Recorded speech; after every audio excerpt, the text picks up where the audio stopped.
Ahí va. Bueno, lo último que vamos a ver de hábitos, y antes de pasar a los siguientes trastornos que vamos a ver hoy, va a ser abuso de sustancias. Para hablar de sustancias de abuso, lo primero que tenemos que identificar es de qué tipo de sustancia estamos hablando. Las sustancias las dividimos en tres grandes grupos. Primero, en sustancias excitatorias, como es la cocaína o la anfetamina. Segundo, en sustancias depresoras, como es el alcohol o las benzodiazepinas. Y tercero, en sustancias desorganizativas o propsicóticas, como es el ácido lisérgico o la marihuana. Fíjense que, al igual que en todas las filminas anteriores, le fui dejando como fotitos que indican, que nos guían en el camino. La realidad es que no todo el consumo de sustancias es lo mismo, ¿sí? Digo, las excitatorias suelen tener fuerte adicción psicológica, pero poca adicción biológica, ¿sí? Las depresoras pueden tener adicción psicológica, pero sobre todo, en su mayoría, tienen una fuerte adicción biológica. Entonces, la persona que consume, como hablamos en alguna otra clase, benzodiazepinas, como es el alprazolam, el clonazepam, o el midazolam, cualquiera de esa línea, y que los consume diariamente, por más que tenga tolerancia y ya no le haga efecto, ¿sí? Lo que va a suceder es que si lo quiere suspender, no lo puede suspender de un día para el otro, porque generó una tolerancia biológica que se transforma en una adicción biológica. Entonces, si lo quiere suspender, va a tener que, por ejemplo, si tomaba una pastilla todos los días hace 20 años, va a tener que durante 15 días tomar 3/4 de pastilla, durante 15 días más medio, durante 15 días más un cuarto, y durante 15 días más recién ahí suspender, con lo cual va a estar más de un mes y medio en el retiro de una pastilla por día, ¿se entiende? Porque tiene una adicción biológica y si la suspende rápidamente va a generar probablemente un síndrome de abstinencia. No sucede tanto con las sustancias excitatorias y tampoco tanto con las desorganizativas. Y después les puse 4 definiciones que interjuegan con estas sustancias, que es la de uso, ¿sí? Uno dice que está usando una sustancia cuando tiene control del inicio del uso de la sustancia y de la finalización. Entonces, si por ejemplo, en este periodo de aislamiento social obligatorio, donde ya se ven números de que el consumo de alcohol ha crecido fuertemente, y de otras sustancias también, si uno decide cuándo inicia, ¿sí? Por ejemplo, me tomo una copita de vino todas las noches, y sé que es una copa, y sé que es en la cena, y sé que después de esa copa no viene otra copa, me tomo esa copa, ¿sí? Estoy haciendo uso de una sustancia, por más que sea todos los días, ¿sí? Para que ese consumo se transforme en abuso, ¿sí? Tiene que haber una pérdida del control o del gobierno, del inicio o de la finalización, o del lugar donde se está utilizando. Por ejemplo, voy atrás para adelante. Si yo esa misma copita de vino que me tomo en la cena, me la tomo antes de dar clase, cuando yo debería tener mis facultades mentales lo más conservadas posible dentro de mis posibilidades, porque este es un trabajo, la verdad es que estaría abusando por más que sea una copa por día. ¿Por qué? Porque perdí gobierno de que en realidad a la hora de trabajar yo no debería consumir alcohol. O bien, si yo tomo esa copa de vino y me tomo otra, y me tomo otra, y me tomo otra, y estoy ebrio y me abrí otra botella de vino que también tengo guardada y me sigo tomando otra, y lo mismo me pasa no una noche, varias noches de la misma semana, eso ya es abuso, porque perdí gobierno, ¿sí?, del momento de finalización, ¿sí? Y con respecto al inicio, ¿sí?, si yo a la mañana desayuno ya con un vasito de vino, así arranco el día mejor, eso también es abuso. Eso se ve mucho con la marihuana, ¿no? De personas que dicen, bueno, yo todas las mañanas, me fumo un porrito y arranco el día. Bueno, perfecto, ok, es su decisión, es su vida, pero la realidad es que está haciendo abuso, porque perdió gobierno de cuándo inicia, ¿sí? No es que tiene control de ingesta de inicio y de finalización. Todos los días inicia de esa manera, ¿sí? Entonces el día, así trabaje, estudie, lo que haga, ya lo hace de esa manera, entonces entraría dentro de los cánones de abuso. La diferencia entre abuso y dependencia, ¿sí? Porque digo, Una persona que hace abuso, por ejemplo, del alcohol, implica que termina ebrio gran parte de los días, ¿sí? Que lo consume. O, por ejemplo, implica que, como muchas veces decían en Alcohólicos Anónimos, implica que pierde control no de la primera cerveza, sino de la segunda, ¿sí? Las personas que tienen alcoholismo lo que refieren, ¿sí?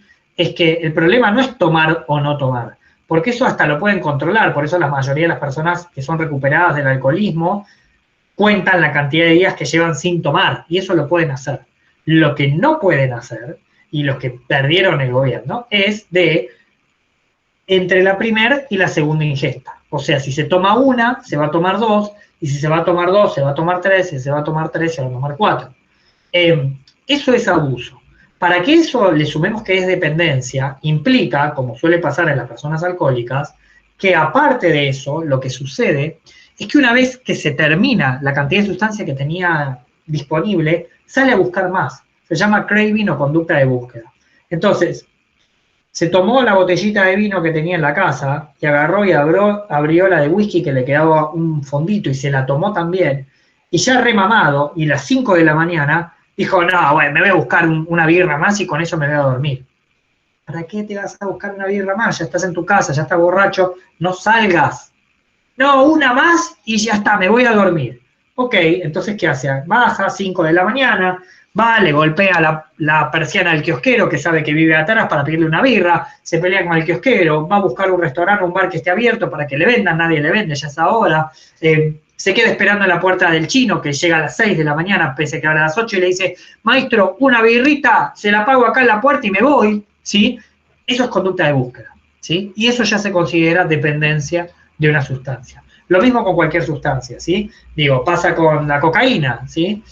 Compra cocaína, consume toda la cocaína que había disponible y en vez de quedarse despierto todo el tiempo que le lleve quedarse despierto, pues es una sustancia excitatoria y no se va a poder ir a dormir ni a palos, agarra y dice, no, ya está, agarro el auto, me voy a la villa y compro una tiza más y vuelvo.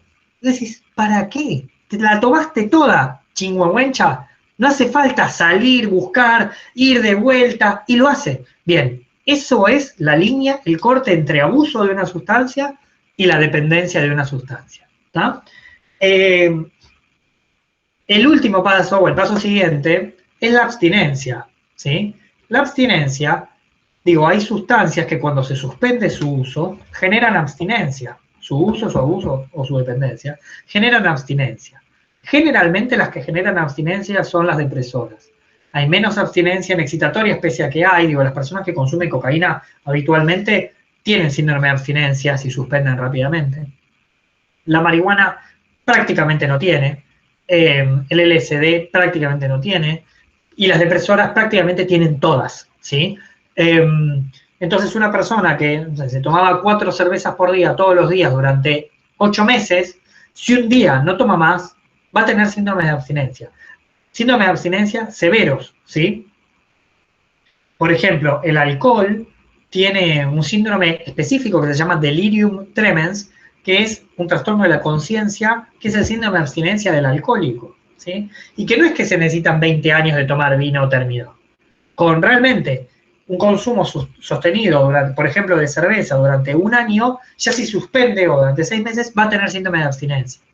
El delirium tremens implica alucinaciones verdaderas, visuales, ¿sí? Exteroceptivas, generalmente suelen tener zoopsias, o sea, ven bichos que le caminan por encima, tienen delirios también, ¿sí? Tienen persecuciones, sienten delirios paranoides, pueden escuchar voces, ¿sí? Digo, es un síndrome muy severo que también se medica con antipsicóticos y que es abstinencia alcohólica, que si la persona hubiera querido dejar de tomar y hubiera logrado bajar las cantidades, ¿sí? Y si se tomaba 1 litro de vino por día, hubiera bajado a 3/4 durante una semana, hubiera bajado a medio durante una semana, hubiera bajado 1/4 durante 2 semanas y después no tomara más, no lo hubiera tenido, porque es abstinencia alcohólica, ¿sí?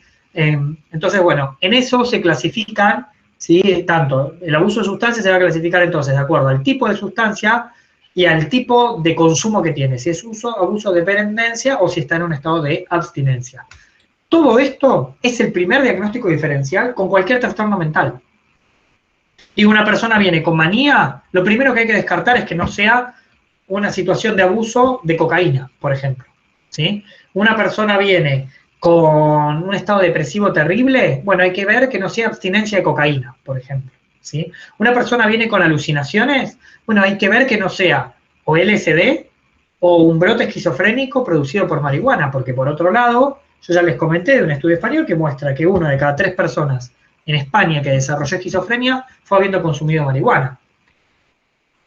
Esta clase, de manera presencial, hubiéramos tenido el debate de por qué algunas sustancias son legales, otras son ilegales, cuál es la línea de corte, por qué despenalizar o no despenalizar, la diferencia con legalidad o ilegalidad. Es un debate hermoso que lamentablemente nos lo perdemos, porque no nos va a dar el tiempo y porque hacerlo de manera virtual no tiene mucho sentido. Pero sí los invito a pensar con esta información que hoy tienen sobre si alguna sustancia es tan inocua como parece o no lo es, u otra sustancia no es tan inocua como parece, y si lo es, digo, el alcohol, por ejemplo, como depresor, digo, los estados de conciencia es vigilia, ¿sí? O sea, el estado normal, obnubilación, que es cuando estoy medio confuso, sopor, que es cuando estoy no solo confuso, sino como cansado y me cuesta mirar, estupor, ¿sí? Que es cuando ya empiezo a perder el habla, y coma, cuando ya no respondo a estímulos dolorosos. Esos estados de conciencia, ¿sí? El alcohol los atraviesa rápidamente. Y una persona se clava media botella de whisky y pasa de vigilia a coma. Y de hecho, así como hablábamos antes de otros trastornos mentales, probablemente ustedes conozcan o les haya pasado, sin duda, a alguien que ha tenido un coma alcohólico alguna vez en la vida. Con lo cual quiere decir que el alcohol, pese a ser una sustancia legal, es una sustancia bastante insegura porque logra una profundización de conciencia con dosis bajas, ¿sí? Digo, yo consumo media botella de tequila ahora y entro en coma en 2 horas. Fin de la discusión, no hay manera de que no, ¿sí? Si esa misma botella de tequila me la tomo a lo largo de toda una noche, probablemente no llegue al coma, ¿sí? Pero digo, termina siendo una sustancia que su margen de seguridad es muy bajo, a diferencia de las benzodiazepinas. Digo, el clonazepam, perdón, un segundo, el clonazepam, por ejemplo, que es una sustancia que, por supuesto, es una sustancia médica, muchas veces es una sustancia de abuso. Hay mucha gente que lo usa hasta de manera de abuso de sustancias. Sin embargo, el clonazepam como sustancia, hay casos de personas que consumieron 150 dosis, terminaron internadas, por supuesto, en un coma y en una baja de estómago y no murieron.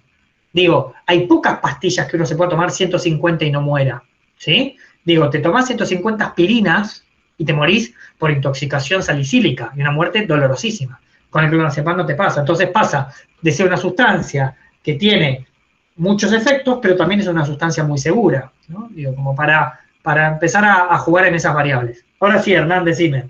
No, por ahí es algo menor, pero el cigarrillo en grandes proporciones, digamos, la persona que se fuma 3, 4 atados por día, después tiene tendencia al EPOC o a cosas así que queda totalmente deteriorada toda la parte. Totalmente. Sin duda. Sí, sí, daña distintos sistemas, ¿no? El alcohol daña el sistema nervioso central, pero también daña el sistema digestivo, ¿no? Digo, la persona alcohólica puede o morir por demencia, ¿sí? Después de una demencia, por intoxicación alcohólica, por abstinencia o por cirrosis, ¿sí? Por daños en el sistema digestivo, digo. Ahí preguntaba Florencia que si tomas muchas pastillas de anfetaminas te morís. Sí, en realidad la sobredosis de anfetaminas es muy severa, ¿sí? La sobredosis de anfetamina generalmente lo que termina produciendo, puede producir es un paro cardíaco. Digo, el éxtasis como droga, una droga que en dosis bajas suele ser segura, pero en dosis altas puede ser muy dañina, ¿sí? Y sobre todo, lo más grave que tiene el éxtasis como sustancia, que principalmente tiene sustancias excitatorias como la anfetamina, pero también puede tener sustancias desorganizativas como el MDMA, que en el consumo sostenido, como no tiene efectos colaterales en el corto plazo, digo, la persona que consume cocaína en el corto plazo se siente muy mal, ¿sí? Tiene como un down regulation y se siente muy mal. Pero la persona que consume éxtasis, en el corto plazo no le pasa nada, ¿sí? Consumió, la pasó bien, bailó, si no se deshidrata, digo, puede no pasarle nada y lo hace el fin de semana siguiente, y lo hace el siguiente, y lo hace el siguiente, y luego de un año tiene huecos cerebrales eléctricos, efectivamente, o sea, zonas del cerebro que perdieron funcionalidad, que murieron, que son irrecuperables. Entonces, la principal contraindicación del éxtasis es que en el largo plazo, mediano plazo, 1 año de consumo sostenido, genera daño cerebral irreversible, ¿sí? Entonces tenés un pibe o una piba de 22, 23 años o 25 que se la pegó 1 año entero y que después ese cerebro no se recupera nunca más. Entonces, digo, y sin embargo en el corto plazo no se dio cuenta, porque no tenía efectos colaterales en el corto plazo, ¿sí? Nico, una consulta. ¿Viste ahora sobre el aceite de cannabis que dan? ¿Qué pensás vos? Mira, ¿Es bueno, es malo? Empezó a descubrir muchos efectos deseables del cannabis, ¿sí? Digo, hay efectos recreativos, ¿sí? Como el cuelgue o la risa, efectos indeseables, como que es un prosicótico y puede generar psicosis, o la pérdida de memoria a corto plazo, digo, el cannabis. No, yo te estoy hablando respecto a las enfermedades. Sí, espera que llego. Ahora se sabe también que el consumo sostenido de marihuana, ¿sí? Produce pérdida de memoria de corto plazo. Entonces ese cuelgue de no, es recolgado porque está fumado todo el día, si lo hizo mucho tiempo, ese cuelgue lo va a tener de por vida, ¿sí? Tiene un daño permanente de neurodesarrollo de memoria de corto plazo. Eso también lo produce la marihuana. También es un pro-oréxico, ¿qué quiere decir? Que da hambre, ¿sí? Entonces, muchas veces se usó o se usaba para personas con trastornos alimentarios. Entonces, se les daba de fumar, porque también los relajaba un poco, pero después les daba hambre y comían. Por eso el primer diagnóstico diferencial del atracón es el atracón por marihuana, ¿sí? Munchies en inglés. Y con respecto al aceite de cannabis, la verdad que se está empezando a lograr muchos efectos deseables del cannabis, se está empezando a producir de manera muy controlada, donde se sabe exacto el índice de THC, donde se sabe exacto de qué planta, porque no todas las plantas producen lo mismo, algunas son más psicoactivas y otras son más sedativas, y yo creo que es todo un mundo nuevo que se está explorando a nivel farmacológico, pero de una manera controlada. Decir, bueno, para esta patología, este aceite con esta concentración es lo que mejor va. Digo, en epilepsia ha dado resultados espectaculares, en demencia ha dado buenos resultados, en Parkinson dio resultados espectaculares, en ciertos tipos de cánceres dio resultados muy buenos también. Digo, creo que no es para todo, como ningún fármaco es para todo, pero creo que es un mundo nuevo que se está abriendo que me parece sumamente interesante, ¿no? Pero no es lo mismo que fumar su porrito, a ver si se entiende. Porque cuando uno fuma... Sí, un señor que me contó el otro día en la iglesia que por un tema artrítico le recomendó el médico y es lo único, después de tomar como 10 medicamentos, lo único que lo calma es esas gotitas de cannabis. En la artritis, buenísimo, en la artritis reumatoidea funciona un montón, ¿sí? Pero digo, no es lo mismo que fumarse un porro, porque fumarse un porro, digo, primero, salvo que vos cultives la planta, no sabés ni qué planta ni qué sustancias estás consumiendo, porque generalmente la marihuana que se consigue de manera prensada tiene al menos 5 sustancias de corte, entre ellas amoníaco. Entonces, la famosa marihuana prensada tiene muchas más sustancias que la propia marihuana en sí. Segundo, si vos cultivaste la planta, tenés que tener claro qué planta tenés y qué efectos deseables o indeseables va a causar, porque digo, hay plantas que son mucho más sedativas y que hay personas que esas plantas lo sedan demasiado, o plantas que son demasiado psicoactivas, por ende demasiado prosicóticas, con lo cual hay personas que terminan descompensándose por eso. Entonces digo, no es lo mismo, ¿sí? El aceite de cannabis para mí empieza como a regular todo un tema. Y países como Uruguay, donde lo legalizaron, no lo despenalizaron, lo legalizaron, y donde el Estado es el principal productor y distribuidor, también empieza a tener estas variables controladas para uso recreativo, ¿sí? Es decir, mire, usted va a consumir, puedes elegir la planta, la cantidad de THC, los efectos deseables, y te informa los efectos indeseables. Bueno, es otra discusión, digo, nada que ver con lo que está pasando acá. Sí, Flor. Nico. Okay. El desmutearse te delata. Eso del uso, abuso, dependencia, abstinencia. Tengo 2 preguntas. Una, ¿es en orden? O sea, ¿tiene que sí o sí pasar por esto y una depende de la otra? O sea, ¿es así? ¿Sí o sí? No necesariamente, hay personas que directamente abusan, ¿sí? Personas que ya tienen como personalidades más adictivas, entonces generalmente no hicieron nunca uso de ninguna sustancia ni de nada en su vida, y pasaron por abuso o dependencia, y no necesariamente todas las personas que hacen uso alguna vez hacen abuso, y de hecho si hacen abuso alguna vez tampoco se considera abuso. No, obvio. Yo digo, sí, de uso. o sea, sí o sí, si tenés abstinencia, es algo lógico, ¿no? Tenés una dependencia. Exacto, generalmente sí. Y sería como cada vez más grave. O sea, exactamente, está en orden de gravedad, exactamente. Okay. Eso sí. Bien, ¿algo más de esto? ¿No? Bien. Avanzo entonces. Hasta aquí hábitos, ¿sí? Vimos lo que es un hábito normal, hablamos de alimentación, hablamos de sexualidad, hablamos de sueño y hablamos de sustancias, ¿sí? De acuerdo a cómo los ordenen, la podemos pasar muy bien o la podemos pasar muy mal, ¿sí? Pero hasta aquí pasamos del hábito normal a lo patológico. Ahora a mí me quedó una de sueño, perdón, la narcolepsia. Sí, la narcolepsia hoy se lo considera dentro de las hipersomnias, ¿sí? Es un trastorno donde la persona se duerme en muchos lugares, pero las narcolepsias hay psicológicas, pero generalmente son biológicas. Generalmente la narcolepsia tiene mucho más que ver con apneas del sueño. Entonces la persona respira mal y por eso está más cansado y por eso pasa por situaciones donde se duermen en todos lados, ¿no? Distinto a la catalepsia, que es un trastorno más raro todavía, que es estas personas que parecen morir y que en realidad están vivas, ¿sí? La catalepsia. Pero bueno, es un grado más grave, pero son biológicas ambas, ¿sí? Hasta aquí vimos todo lo de hábitos. Nos quedaron colgados, digo, de toda la cursada, dos trastornos, que el trastorno de estrés postraumático lo hubiéramos visto en trastornos de ansiedad, pero el DSM-5 lo sacó de trastornos de ansiedad, y el TOC, el trastorno obsesivo compulsivo como trastorno en sí, también lo hubiéramos visto en trastornos de ansiedad, porque estaba en los trastornos de ansiedad y ahora está como un capítulo en sí. El trastorno de estrés postraumático está dentro de los trastornos de estrés y trauma, y el TOC está como un capítulo general dentro del DSM-5, entonces por eso lo vamos a ver hoy aparte, ¿sí? Bien. Bien. Primero que vamos a ver, trastorno de estrés postraumático, ¿sí? Aquí les dejé algunas imágenes, ¿sí? La primera imagen que ven arriba a su izquierda es las Torres Gemelas, siguiendo arriba a su derecha podemos ver el aterrizaje en el río Hudson, que hay una película que lo relata, Sully. En el centro podemos ver una zona de guerra o de catástrofe. A la izquierda, abajo de su pantalla, podemos ver un incendio. Y a la derecha y abajo podemos ver un tsunami, ¿sí? Las 5 fotos son fotos reales.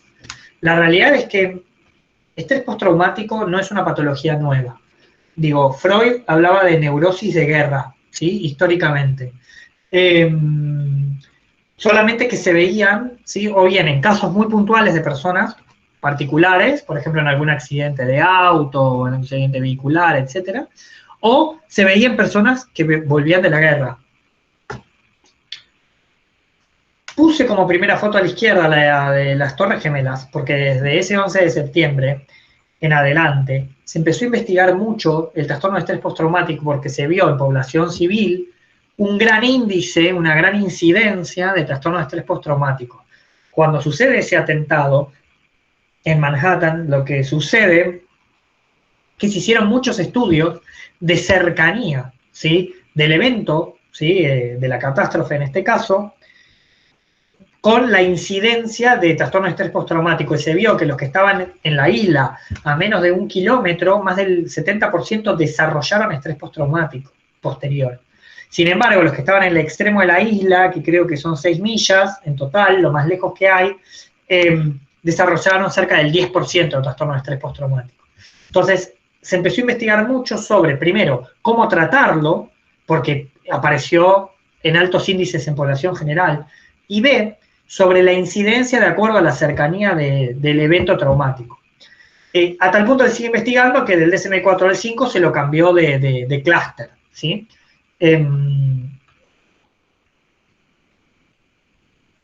No es este, no encuentro la pantalla donde... Ahí está. Bien, y vamos a la definición, ¿sí? la definición de trastorno de estrés postraumático implica, ¿sí?, una exposición a la muerte o a una lesión grave o a violencia sexual, ya sea real o una amenaza de. Entonces, es importante entender que ahora vamos a hablar como de 5 ejes que se van dando en el estrés postraumático, ¿sí? Lo primero que tiene que suceder es que es una exposición, ¿sí?, a una situación de muerte o de lesión grave, ¿sí?, o de violencia sexual, y que haya existido o que nos hayan amenazado de, ¿sí? Entonces, si vos estuviste en un atentado, ¿sí?, como fue, no sé, por ejemplo, acá en el atentado de la AMIA, ¿sí?, estuviste cerca, por ahí tuviste exposición a situaciones de muerte, pero también tuviste la amenaza de que podrías haber sido vos el que estuviera ahí, ¿sí? Y eso hace que el índice sea más alto. Tiene que implicar que haya una experiencia directa con el suceso, ¿sí?, con él o los sucesos traumáticos, ¿sí? Experiencia y presencia. No es lo mismo. ¿Por qué? Porque una cosa es estar, ¿sí?, por ejemplo, en el atentado de la AMIA estuviste, ¿sí?, cuando explotó y vos zafaste, o bien tuviste una presencia directa del suceso, pero que le ocurrió a otra persona, ¿sí? No es que quedaste vos lesionado o se murió alguien cercano. Viste en otros que eso sucedió. Lo tercero que puede pasar es que tenés conocimiento de que ese suceso le ha ocurrido a un familiar próximo o a un amigo íntimo, o sea, un otro muy significativo para nosotros. Y en el caso de amenaza o de muerte real de un familiar o un amigo, el suceso tiene que haber sido violento o accidental. Digo, es poco frecuente que haya estrés postraumático por una muerte natural de un familiar, ¿sí? Implica que, por ejemplo, hubo un atentado y un familiar mío falleció, o, por ejemplo, hubo un accidente vehicular y alguien muy querido para mí falleció, de una manera violenta o accidental, ¿sí? Generalmente, esta exposición a la muerte implica que haya una exposición repetida o extrema a detalles repulsivos del suceso. Entonces, por ejemplo, no sé, con respecto a la AMIA, es muy traumatizante para las personas que sobrevivieron al atentado ver todo el tiempo en la televisión, sobre todo en julio, cuando se recuerda, imágenes y más imágenes de ese mismo atentado. Pese a que el equilibrio es mostrar las imágenes para que no se olvide, por otro lado, a la persona que lo vivió, esas imágenes lo retraumatizan, ¿sí? Porque vuelve a revivir el evento traumático. Esto es para lo primero que se tiene que dar. Para que se dé estrés postraumático se tiene que dar alguna de estas 4 cosas. O la experiencia o la presencia directa, o conocimiento de que el suceso le pasó a alguien cercano a nosotros, o una exposición repetida o extrema a estos detalles repulsivos del suceso. Por eso, yo puse una foto de un tsunami. Digo, salvo que alguno de ustedes hubiera estado en Tailandia cuando fue el tsunami de Tailandia, o tengan un familiar que haya estado en el tsunami de Tailandia, que fue un tsunami terrible, y que mató en toda esa zona del sudeste asiático cerca de 100.000 personas, si no mal recuerdo, salvo que tuviéramos... salvo que tuviéramos a alguien cercano, la verdad que nosotros no podemos desarrollar estrés postraumático por eso, ¿sí? ¿Por qué? Porque no estuvimos cerca, porque no fue una experiencia directa, porque no conocemos a nadie y porque esa exposición repetida en nosotros no tiene impacto. ¿Me siguen hasta acá? Si seguimos avanzando, ¿sí?, la presencia, los primeros síntomas que aparecen son los de intrusión, ¿sí? Tiene que haber síntomas de intrusión asociados a ese suceso traumático. Por ejemplo, recuerdos angustiosos recurrentes, sueños angustiosos recurrentes, reacciones disociativas, ¿sí?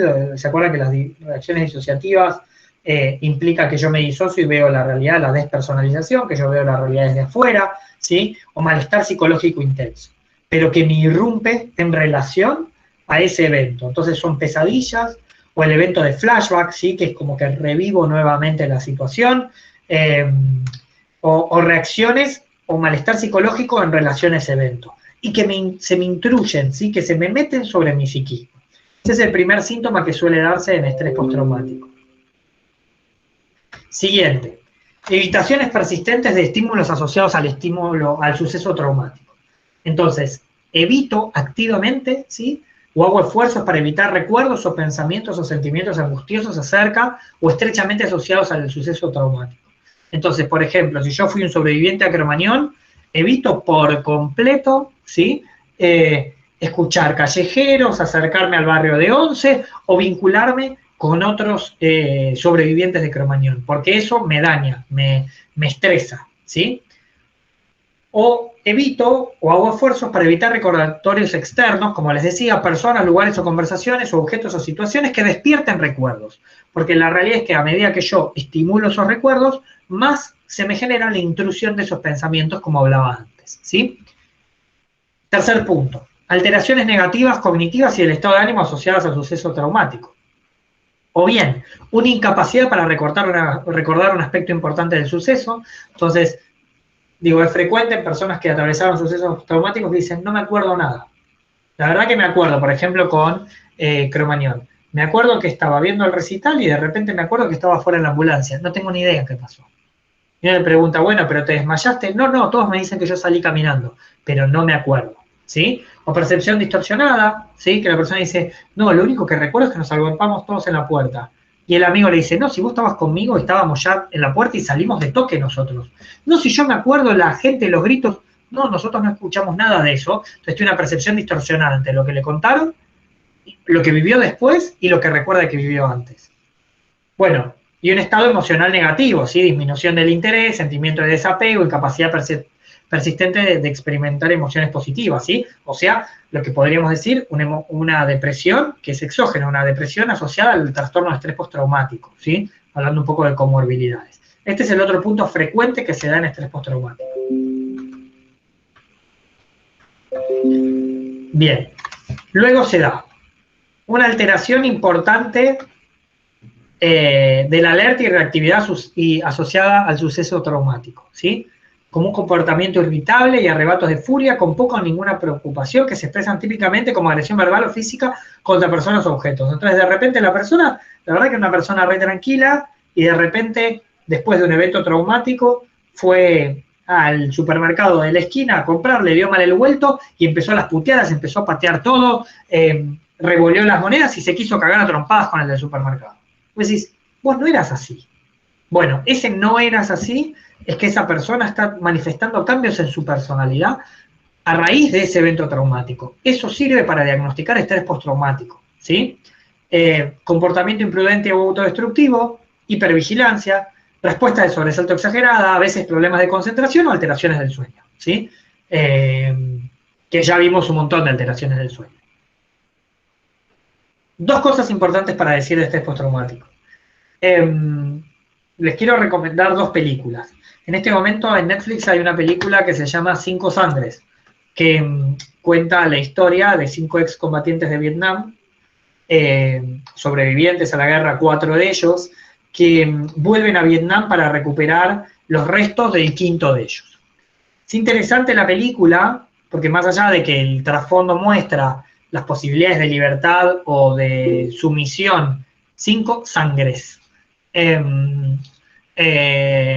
Las posibilidades, lo que muestra de fondo es las posibilidades de libertad o de sumisión de la población negra en Estados Unidos, porque son 5 personas afrodescendientes o negros. El trasfondo todo el tiempo de la película es eso. La realidad es que en el caso de uno de ellos muestra muy clarito los síntomas de estrés postraumático. Porque algo también que sucede en el estrés postraumático es que puede aparecer hasta 25 años después del evento traumático, ¿sí? La persona puede manifestar síntomas muchísimos años después de haber tenido el evento traumático. Entonces, se las recomiendo porque realmente cuenta muy, muy bien, más allá de que es una película interesante, pese a que a mí las películas bélicas particularmente no me interesan, me parece que el trasfondo es interesante. En el caso de uno de ellos, muestra muy, muy bien los síntomas de estrés postraumático. Y de hecho, uno le dice, bueno, pero estás con estrés postraumático, ¿por qué no te hiciste tratar? No, yo a esas reuniones no voy ni loco. Y es parte del estrés postraumático elegir no ir a esas reuniones, ¿no? Porque es parte de evitar ese tipo de situaciones. Y la otra película que les quiero recomendar, que no está en Netflix ni en ninguna de las plataformas, pero sí lo pueden encontrar en Vimeo, yo no la encontraba por ningún lado y en Vimeo la encontré, que se llama Vals con Bashir. Vals con Bashir es una película israelí. Se atribuye ser el primer documental hecho en ilustración, está todo dibujado, ¿sí? No hay muchos documentales hechos en ilustración, ahora hay algunos un poco más nuevos. El otro día vi uno, no me acuerdo cuál ahora, pero vi uno en Netflix que también está todo hecho en ilustración. Pero bueno, el primero es Vals con Bashir, que lo que cuenta es interesante al estar toda dibujada porque utiliza como un lenguaje visual medio oniroide, parece que estás como viendo medio un sueño, como que no queda claro cuándo estás soñando y cuándo estás despierto. Cuenta la historia de un personaje que peleó cuando era muy joven, la guerra del Líbano, la guerra de los 6 días, y que cometió, evidentemente, en la guerra algunas circunstancias de las cuales su psiquismo olvidó. Y toda la película, que es un documental, es la vida del director, es la búsqueda de esos fragmentos que su psiquismo decide olvidar para preservar su propio psiquismo. Dura, interesante, pero muestra también estos síntomas de estrés postraumático del olvido, ¿sí? De decir, bueno, lo olvidó, todos siguieron con su vida, se junta con todos los que fueron compañeros de combate y cada uno recuerda una parte, pero nadie recuerda el todo. Y cómo les sirvió para seguir con su vida, se llama Vals con Bashir. La escribo. Está en Streamio, Nico, también. Bien, excelente. Sí, te iba a decir, ¿cómo se escribe eso? Vals con Bashir. Si no mal recuerdo, no, con B larga, ¿no? ¿Es con B larga, Bashir? No, sí, Bashir, sí, Vals, no. Vals, no, Vals no. Pero, perdón, con B larga entonces. Perdí el chat. Bien, sí, Vals con Bashir. Bien, ahí está. Es una película vieja, debe ser del 2002, 2003, pero me parece que es interesante también para ver estrés postraumático, ¿no? ¿Cómo se llama la primera, Nico, que dijiste? 5 Sangres. La que está en Netflix está ahora, se llama 5 Sangres. Y que con alguna abuso, o sea, esto entiendo que son por situaciones como catastróficas, o sí, no sé cómo, pero y con algún abuso no puede generar fíjate que al principio hablamos de 3 cosas. Vuelvo al primer slide de trastorno, porque como por ahí es medio largo, puede ser que en algún momento me fui, o sea, por eso, claro. Fíjate que en el primer slide dice, exposición a la muerte, lesión grave o violencia sexual. Sí, listo. Ya sea real o amenaza, ¿sí? Sí, no necesariamente es por atentados, digo. Me quedó la imagen. Claro, después pasó a una persona por haber tenido un accidente vehicular, ¿sí? O por haber tenido una situación de abuso. Okay. ¿Ah? Yo tengo una buena que se llama Sobre olas, que es la historia de Bethany no sé cuánto, que es una surfista de Estados Unidos que le quitó un brazo a un tiburón y ella, bueno, después volvió a surfear profesionalmente y después también fue a ayudar a los chicos justo del tsunami de Indonesia a volver a tener amor al mar, digamos, porque no, viste que queda el trauma. Claro, bien, buenísima. ¿Cómo se llama? Escribila si querés en el chat, así también la buscamos. Dale. Bien, sí, Nasa. No, perdón, es una pregunta igual cortita. Que el estrés postraumático también, no, la formulé mal, pero viste que hay algo que se llama, bueno, la amnesia infantil, que en realidad no es amnesia, que capaz porque te pasó algo malo en tu infancia, no te acordás, pero extremadamente, ¿no? Tipo los primeros años, sino, por ejemplo, no sé, no te acordás casi nada desde, no sé, los 10 para abajo. ¿Eso también se podría llegar a llamar un estrés postraumático? No, porque de hecho, en realidad no estaría manifestando síntomas, ¿sí? Estaría solo teniendo amnesia, ¿sí? No necesariamente, ¿sí? Pero, digo, habría que ver el caso, por ahí, digo, es una manera, pero generalmente, de hecho, el estrés postraumático se piensa de la adolescencia en adelante también, ¿no? Bien, no es que no pueda haber en niños, pero generalmente se piensa en adultos. Riesgo de estrés postraumático, digo, a mayor cercanía o a mayor cantidad de personas significantes para mí en el evento traumático, mayor riesgo de desarrollarlo. No todas las personas lo desarrollan, ¿sí?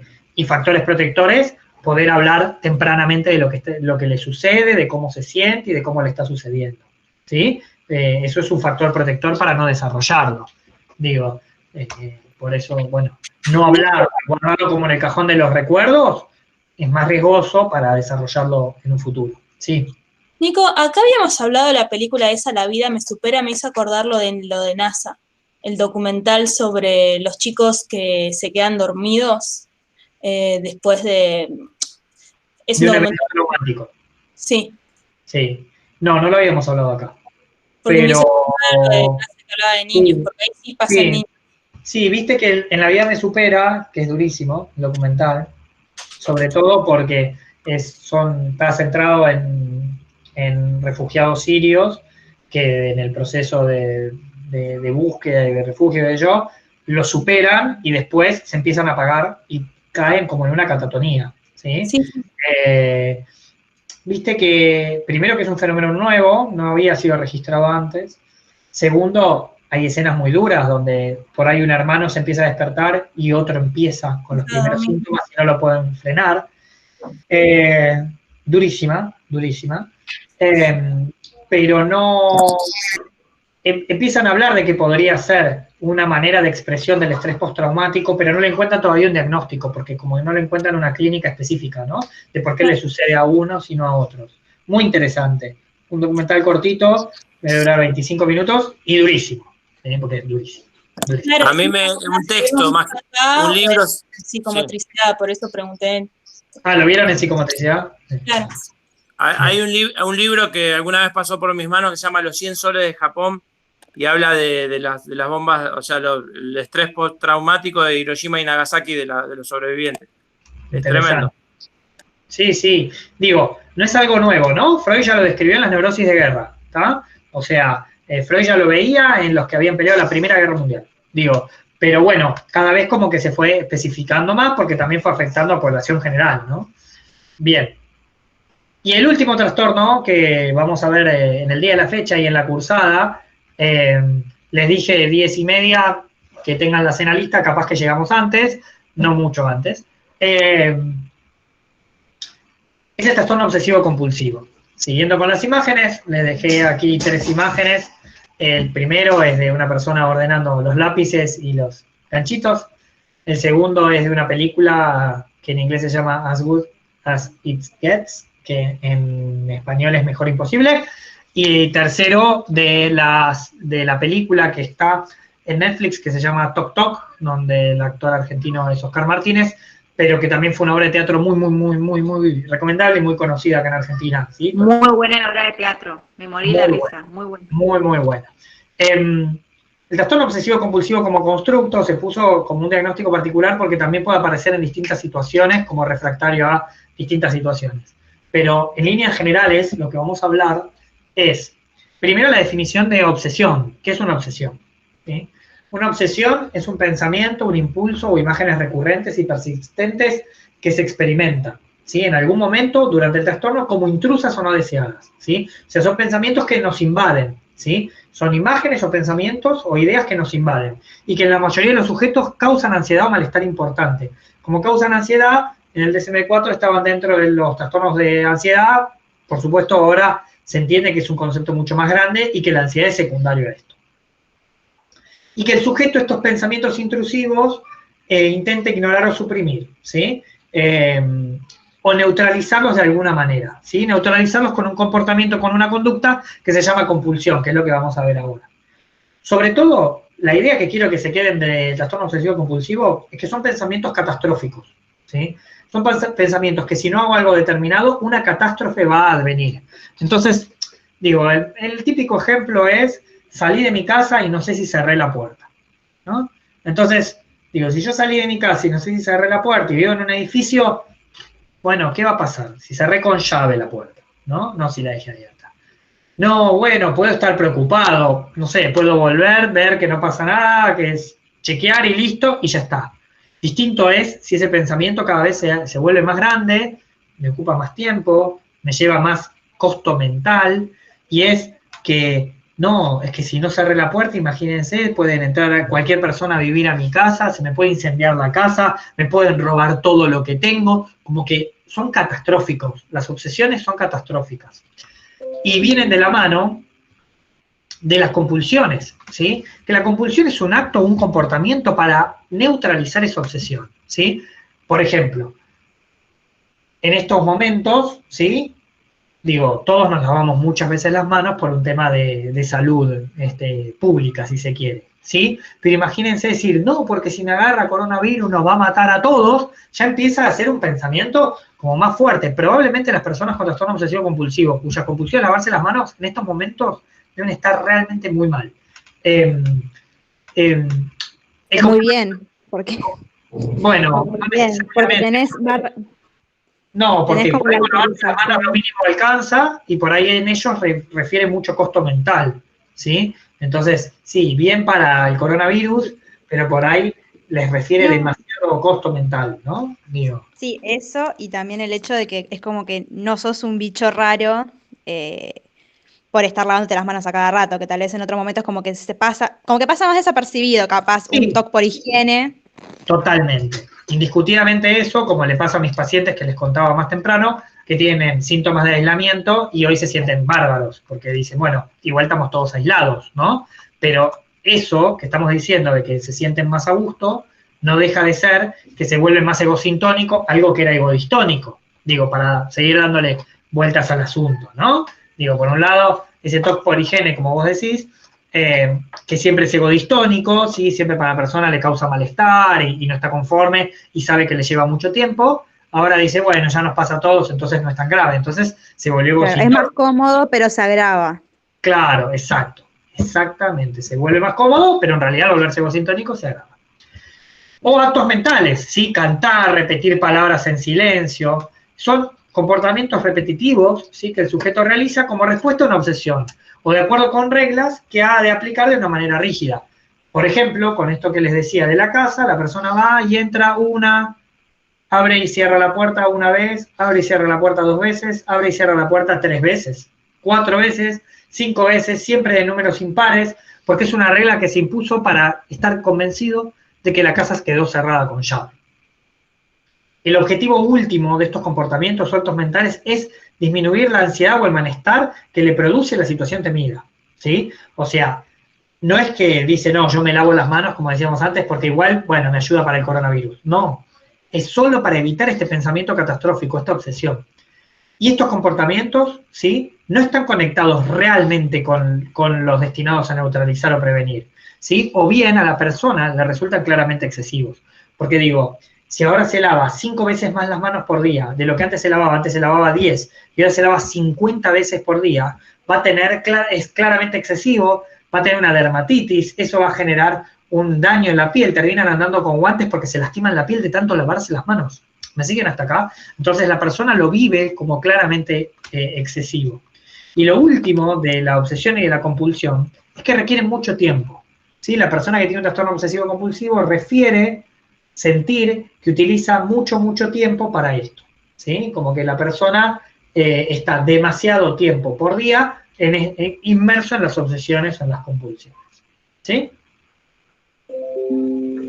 Hay un programa horrible en Human Health, que la verdad, o sea, es horrible, que muestran, se llama Trastornos Obsesivos Compulsivos, si no me equivoco, y muestran diferentes tipos de obsesiones y después los hacen interactuar entre ellos, tipo obsesiones opuestas, como decíamos, por ejemplo, el ejemplo de la obsesión por higiene, bueno, la obsesión por acumular cosas o la obsesión por tirar cosas, por ejemplo. Oh, durísimo. Y los hacían interactuar y es como que tipo, no sé, lo mirás y te da como una mentira, porque en cualquier momento explota todo, la persona entra en crisis. Sí, muy duro. La verdad que lo que estás contando es durísimo, horrible, de hecho, me parece. Pero bueno, irresponsable al menos, ¿no? Vamos a decirle irresponsable. El fundamento del programa era que supuestamente se iban a moldar al otro y mágicamente se iban a curar estando expuestos a su miedo, digamos. ¿Y lo lograron?